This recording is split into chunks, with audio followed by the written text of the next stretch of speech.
Vamos a hablar ahora de carcinoma ductal in situ, manejo multimodal. Inicialmente vamos a definir lo que es un carcinoma ductal in situ.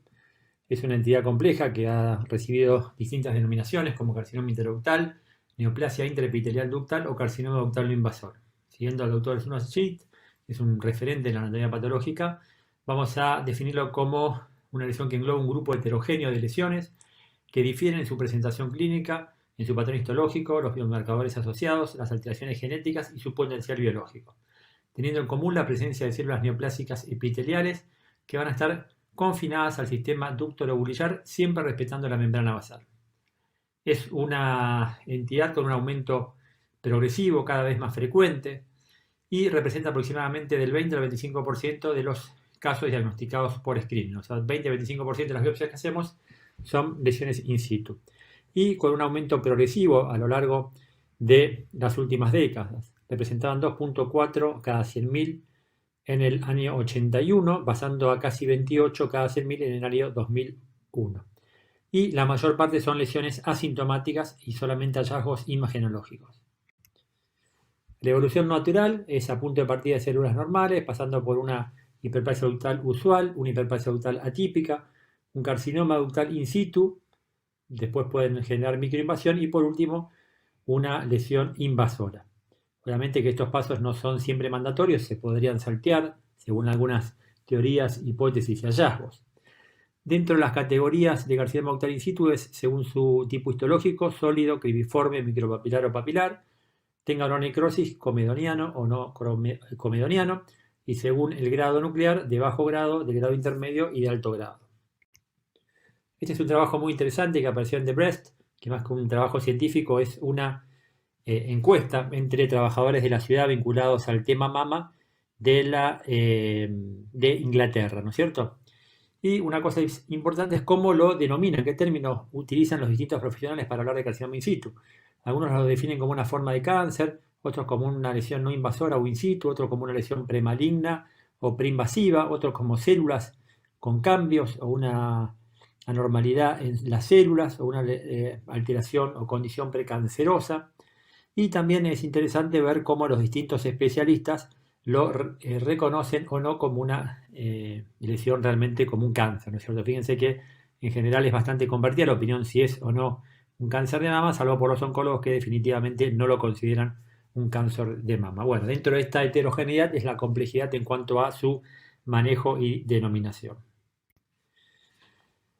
Este es un artículo donde habla de la asociación entre carcinoma ductal in situ y cáncer de mama, ¿no es cierto?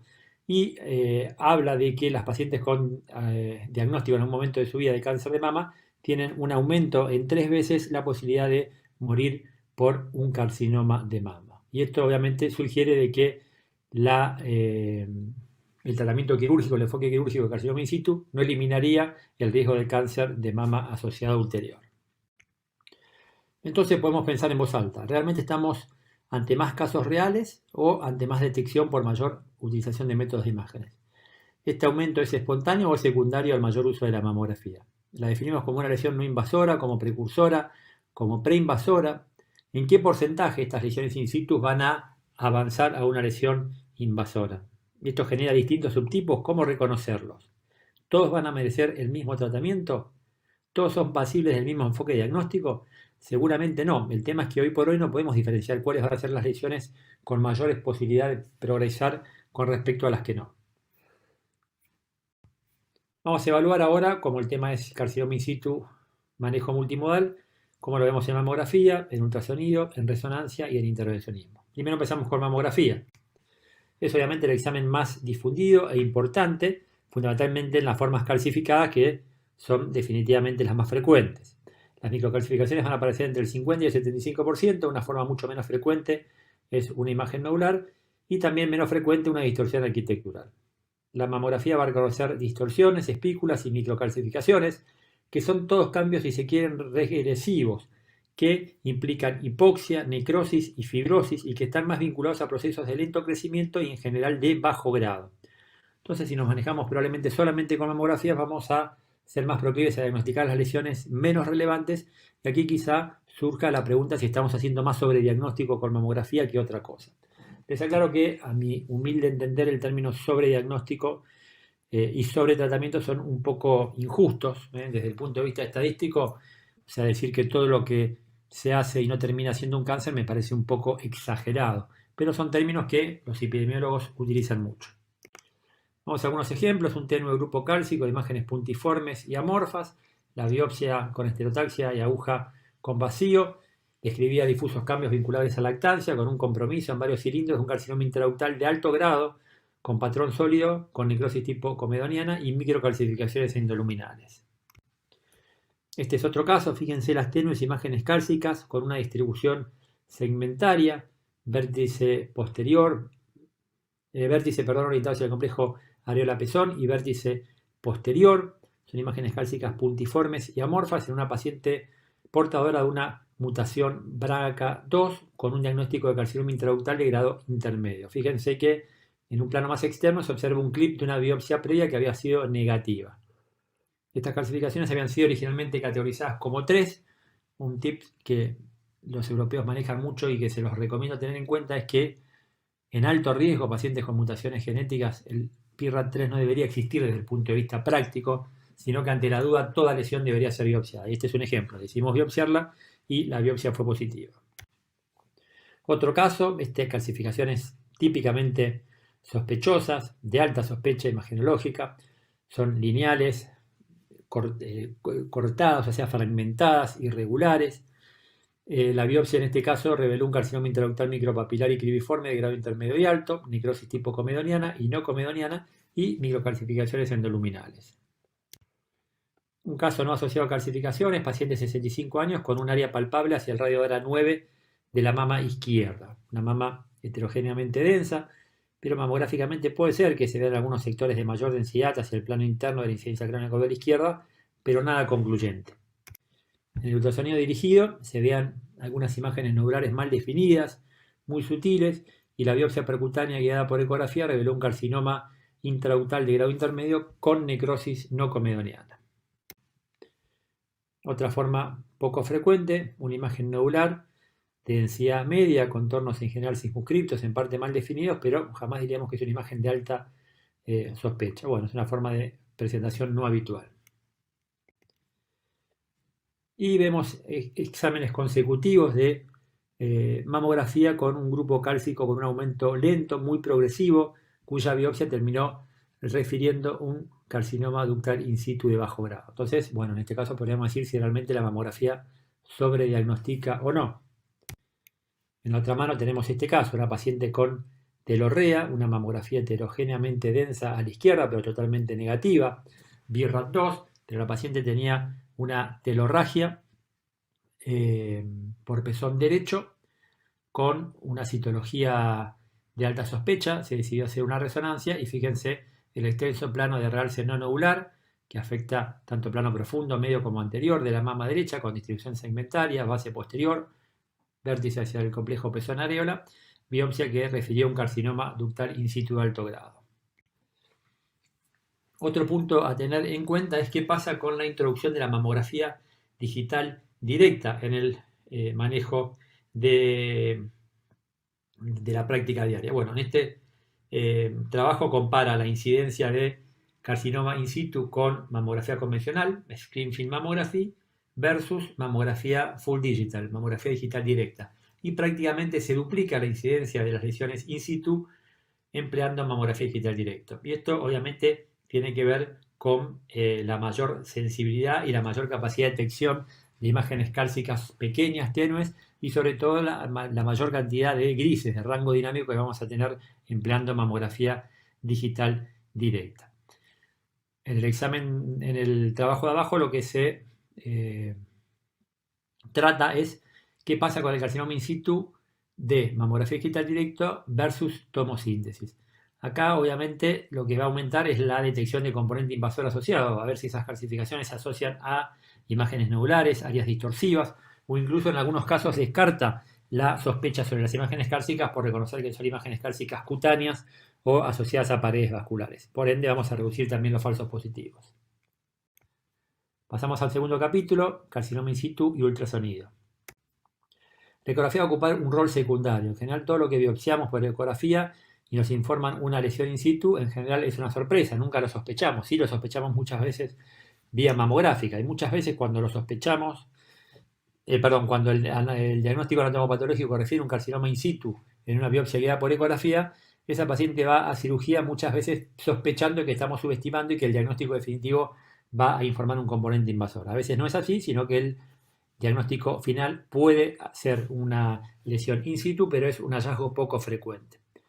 Puede presentarse como un área de tipo nodular, como un sector no masa, que ahora también se utiliza esta denominación en ultrasonido, como una lesión intraductal, sobre todo en la zona periareolar. Y bueno, la biopsia en general lo que más va a ayudar es como método de guía de biopsia. ¿Cuál es la experiencia del carcinoma in situ en ecografía? Bueno, imagen nodular, quistes complejos, lesiones intraductales, en algunos casos distorsión arquitectural. Tener en cuenta que a veces la ecografía puede ser acceso para biopsiar imágenes cálcicas que no sean viables técnicamente de acceder vía mamográfica. En el caso de que esas calcificaciones las podamos reconocer vía ecográfica, puede ser una alternativa a utilizar. En general, como ya dije, son diagnósticos que no se sospechan y sí ocupa un rol central la ecografía como secundaria a una resonancia con hallazgos positivos como Second Look. Este es otro caso, una pequeña imagen nodular irregular de tan solo 6 milímetros, pero fíjense que tiene márgenes angulados, mal definidos. La biopsia reveló un carcinoma ductal in situ. Yo supuse que estábamos subestimando la lesión, que la cirugía iba a revelar una lesión invasora y no, la biopsia quirúrgica fue también coincidente y era solamente una lesión in situ. Decíamos que el ultrasonido puede ser guía de biopsia. Bueno, fíjense que acá ecográficamente un blanco muy superficial, se reconocen las calcificaciones vía ecográfica en la imagen central y superior.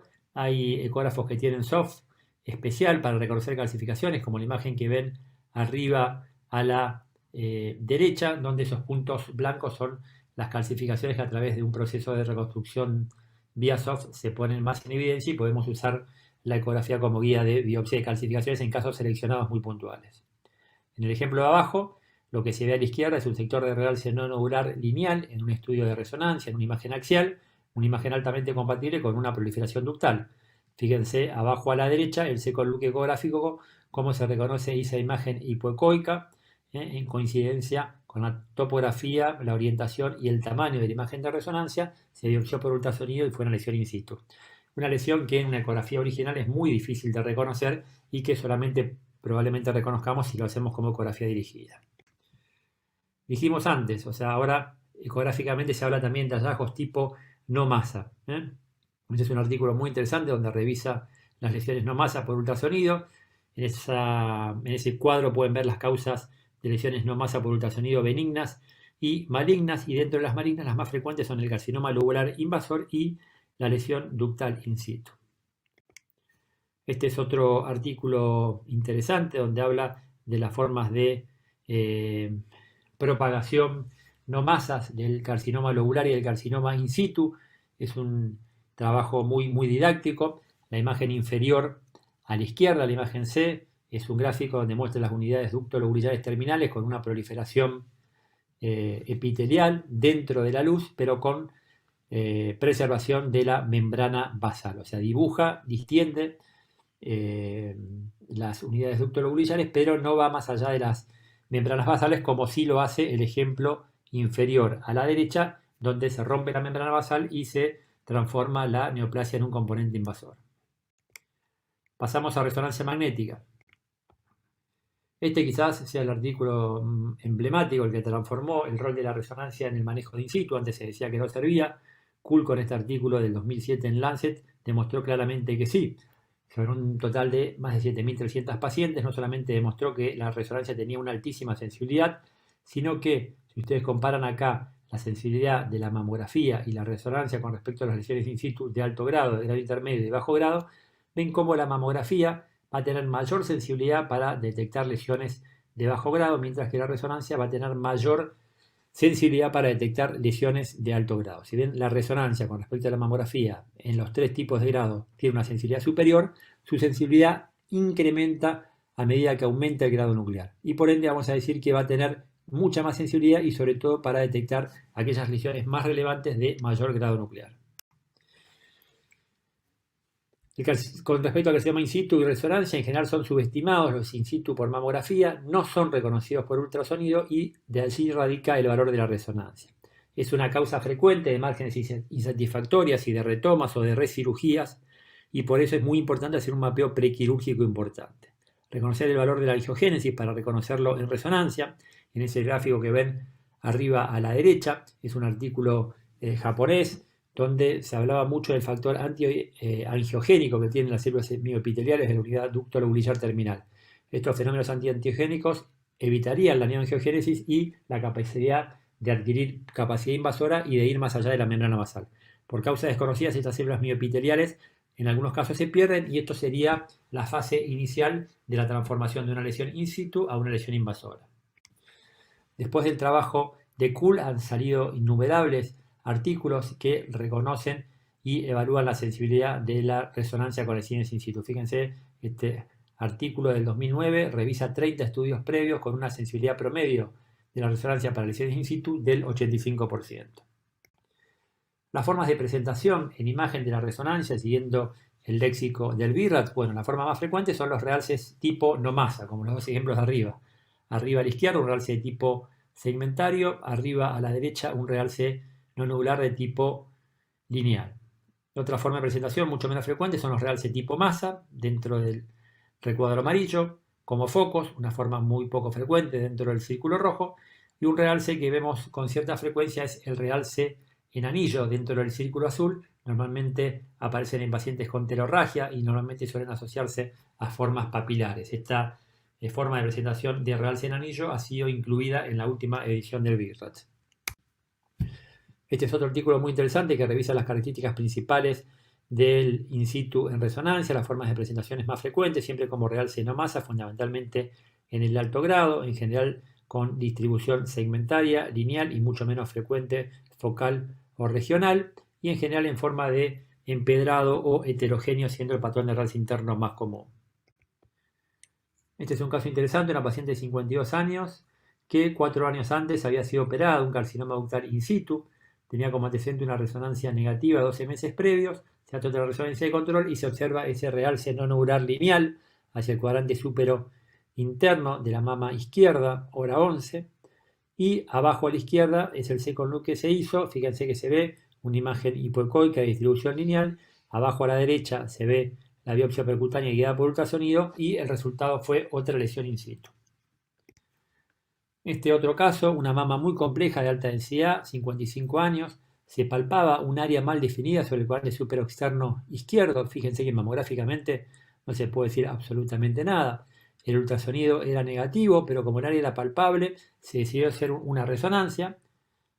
Y fíjense lo que es la resonancia. Un extenso plano de realce no nodular que involucra gran parte del cuadrante súpero externo y con un patrón de realce interno no homogéneo, distribución segmentaria que involucra el complejo pezón-areola y que se asocia a un aumento difuso de la vascularización de la mama izquierda. Este es un hallazgo muy sugestivo de una lesión in situ.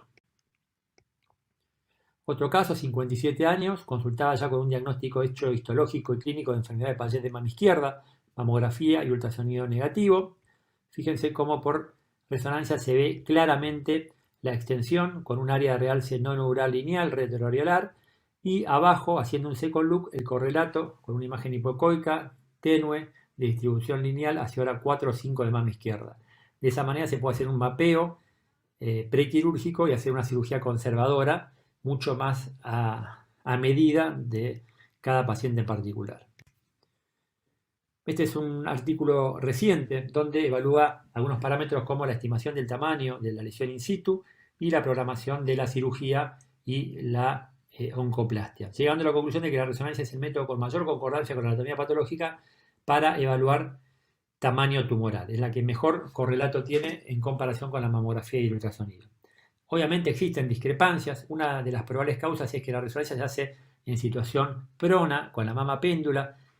La elasticidad de la mama podría exagerar en parte la dimensión de esta lesión y además por resonancia podría haber un realce perilesional asociado a patología benigna, como por ejemplo una adenosis, una hiperplasia ductal usual, que exagerarían en parte el tamaño estimado por resonancia. Por otra parte, podría haber causas de parte del procesamiento de la muestra por anatomía patológica que por retracción, deshidratación o contracción del material disminuyan en algunos milímetros el tamaño histológico y haga que se aleje aún más del tamaño por resonancia.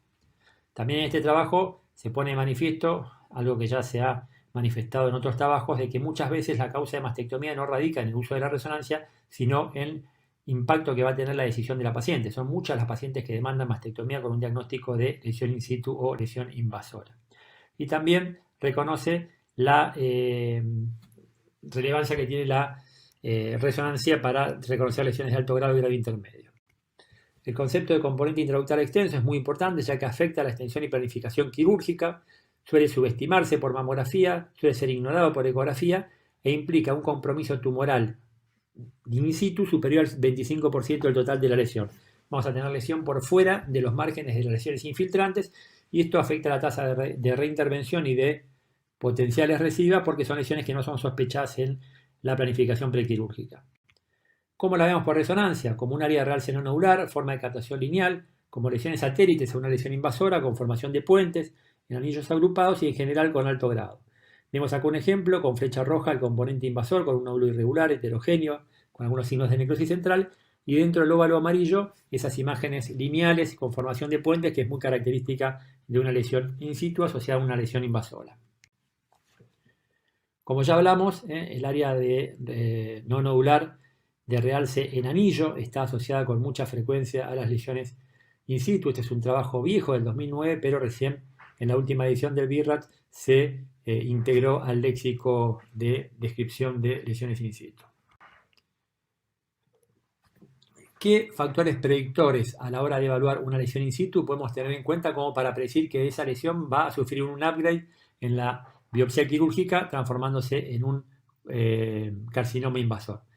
La incidencia del upgrade en esta publicación es del 23%, difiriendo según la publicación entre un 10 y un 40%. En general se manifiesta, como ya dijimos, como un realce tipo no masa, casi el 80%, siendo esto pasible de diagnóstico diferencial con fenómenos fibroquísticos, adenosis, fenómenos inflamatorios o un realce de fondo asimétrico.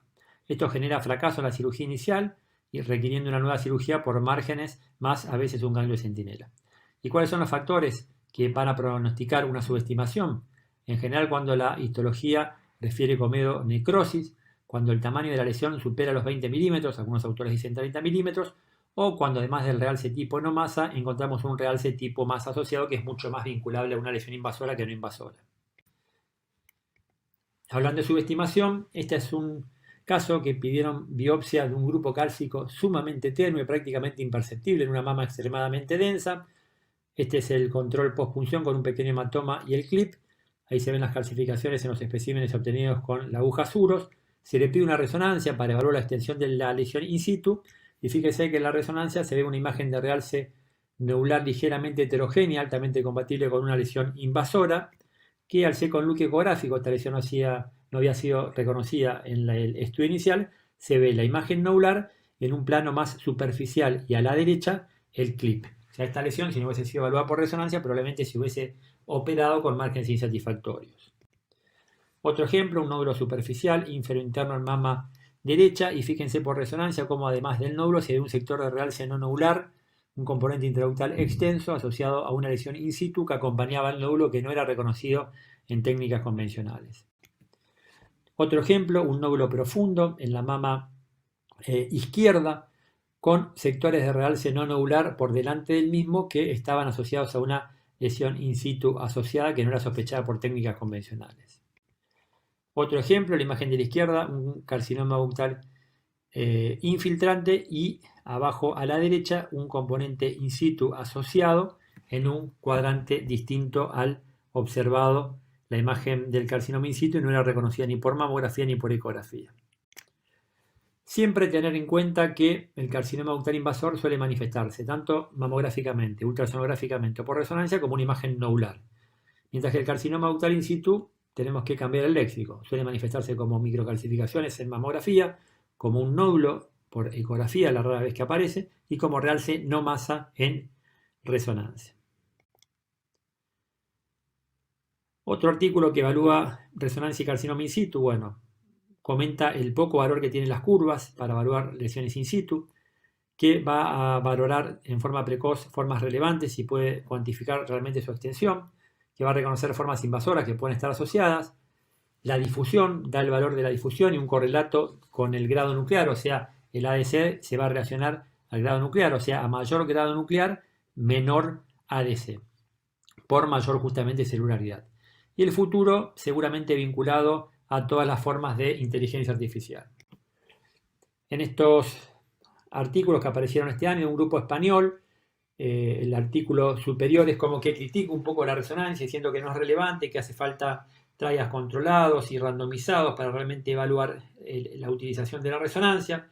El artículo de abajo, que aparece también en una European Radiology, en la misma revista, un par de números después, donde dice que critica la metodología del trabajo inicialmente citado, porque está hecho con distintos procedimientos técnicos, los trabajos utilizados, el Monet y el Comise, son muy distintos en cuanto a formación, y también concluye remarcando la necesidad de trials controlados y randomizados. Como ven, es un tema polémico, en constante revisión, como muchos en imágenes mamarias, pero yo en la práctica, y realmente humildemente lo digo, soy un ferviente defensor de la resonancia para valorar lesiones in situ.